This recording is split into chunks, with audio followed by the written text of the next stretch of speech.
Hi, I'm Rinda Hall with Family Tree Counseling Associates. Today I want to talk about the narcissistic family dynamics. In every household, there's an unspoken set of rules. But within a narcissistic household, these rules often cause pain and confusion for the kids because it blocks the emotional access to the parents.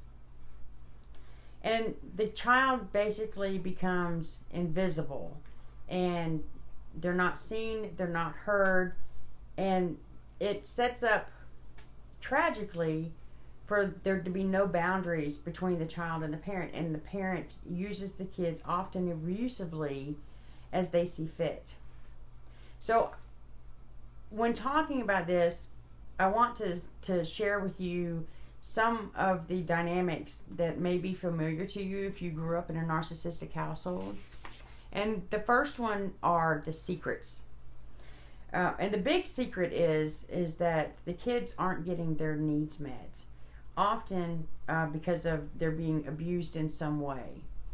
And this is the norm in the narcissistic family. And that message is, don't tell the outside world that your needs are not getting met, or that you're being abused in some way.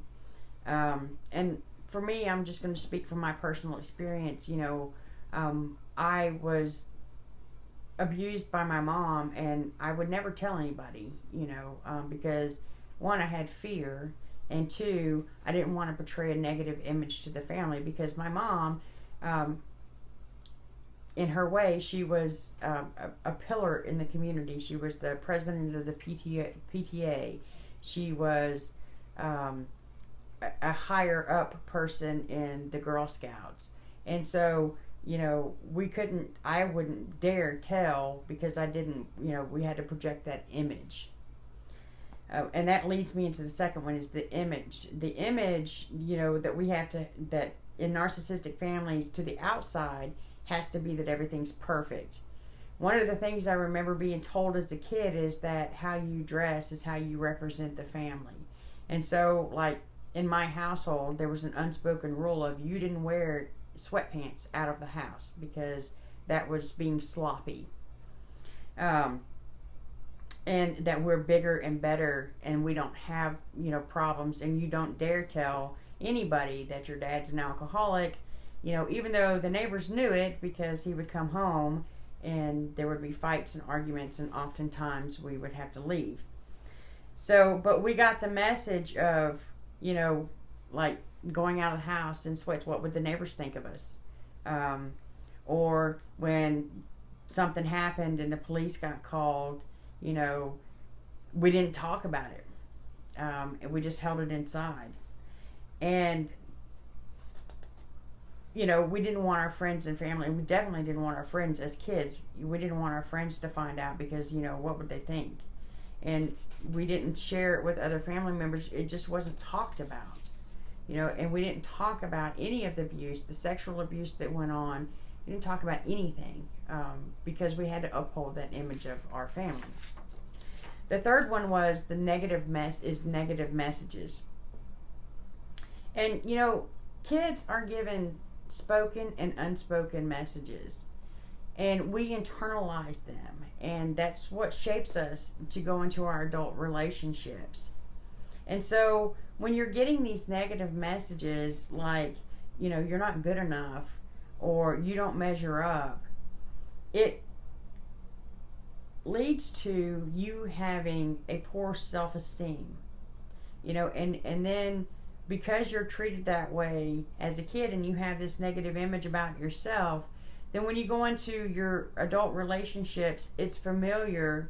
You may not like it, but it's familiar, and so it continues to happen until you can gain a sense of self and you can gain some self-esteem. The fourth one is the lack of parental hierarchy. And in healthy families, there's a strong parental role, and where that the parents are in charge, and they're giving love and acceptance and guidance to their kids. But in a narcissistic family, that's non-existent, and the kids are there to serve the parental needs. And so as kids, you know, in this situation, you're there to serve your parent. You know, one of the things that I learned recently, and I'm going to do a video about it, is that my sister, who was the golden child, was there to serve as my mom's parent. She was there to take care of my mother's emotional needs. Me, as the scapegoat, was basically, I got the brunt of her frustrations. And so, you know, there's the hierarchy where you get that love and nurturing from the parent is non-existent in a narcissistic family. Number 5 is the lack of emotional tune-in. And narcissistic parents, they lack the ability to tune into their child's needs. They can't feel or show compassion to their kids because they're too busy getting their own self-fulfillment. Number 6 is a lack of effective communication.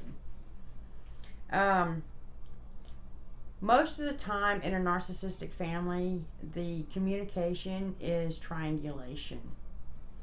And the information given is not direct. It's told through one party to another. So, you know, my mom would often triangle to my sister about my dad.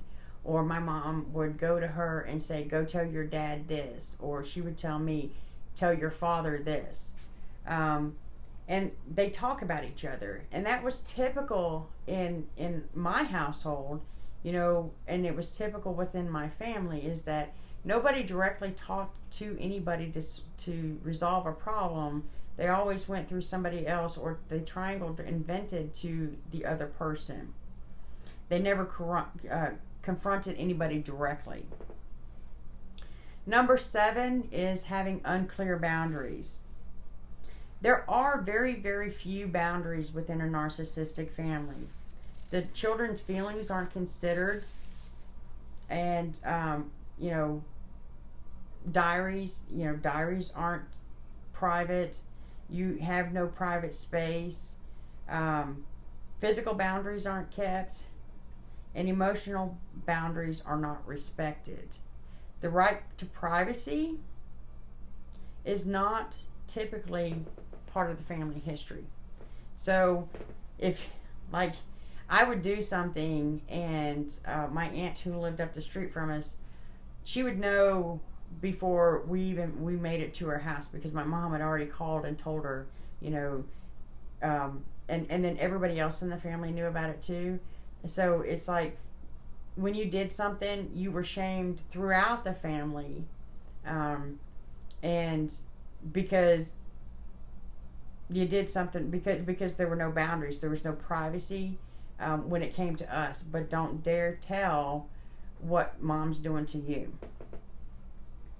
Number 8, and I'm gonna kind of read this one, is one parent is narcissistic and the other is orbiting.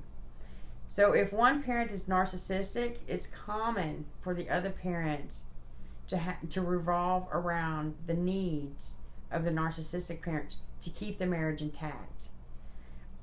This is often a redeeming quality to offer for the children, but it's tied up meeting the needs of the narcissistic spouse and leaving the children's needs unmet. So, you know, it ends up like, who's there for the kids? Because the orbiting spouse parent is taking care of the narcissistic parent, and the kids are left out in the cold. And so, I'll give you an example of this. My mom was the narcissist, and my dad had narcissistic tendencies and was an alcoholic, but he orbited around my mom, and it's like walking on eggshells.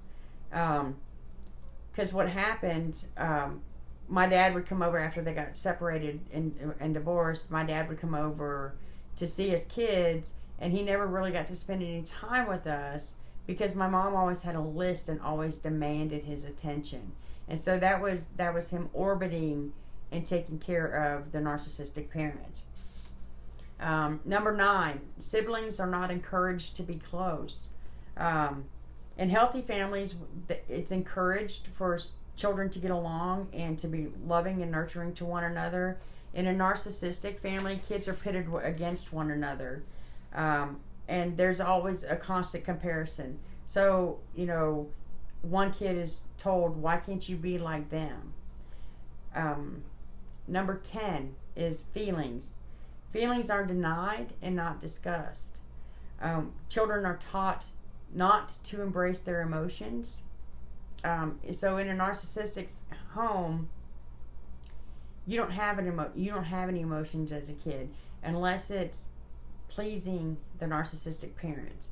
You learn to put your feelings aside because you're there to serve them, and your feelings don't matter. And when you grow up like this, you carry that on throughout your life. So when somebody asks later on, like when you end up in counseling, and I had a big problem with this, is my therapist would say, well, how do you feel? And I would say, I don't know. And it's true. You don't know because you never were able to express your feelings in a healthy way. And so it's confusing and it's painful. Number 11 is not good enough messages. And these messages, they come across loud and clear in the narcissistic family. And some parents actually speak these messages. You're told as a kid, you're not good enough. Just in those words too. Or words that I wish you were never born.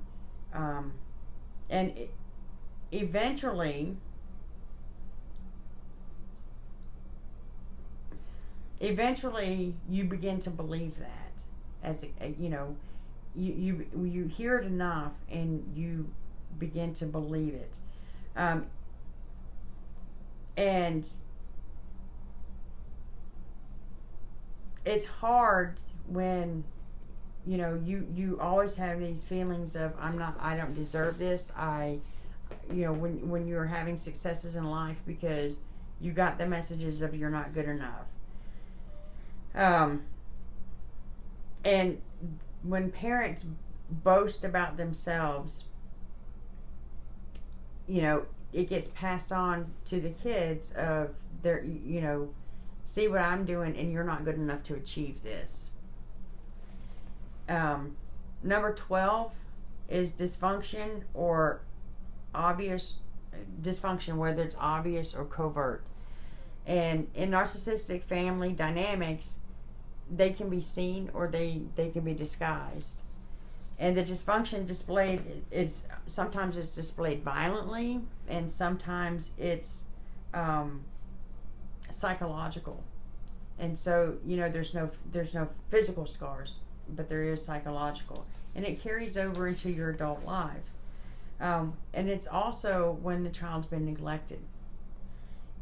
And while the drama is not displayed openly to the outside world, it's just, if not more damaging to the child, the neglect. So when you're not getting when you didn't get your needs met as a child because you grew up in a narcissistic home, what that does is it sets you up to end up in a narcissistic relationship. And I had a question on Tuesday. One of the questions posed in our live stream Tuesday night was, what was my aha moment?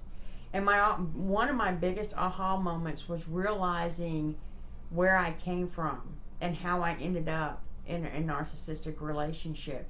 And once you begin to realize that, then you can begin to start meeting your own needs and healing that inner child.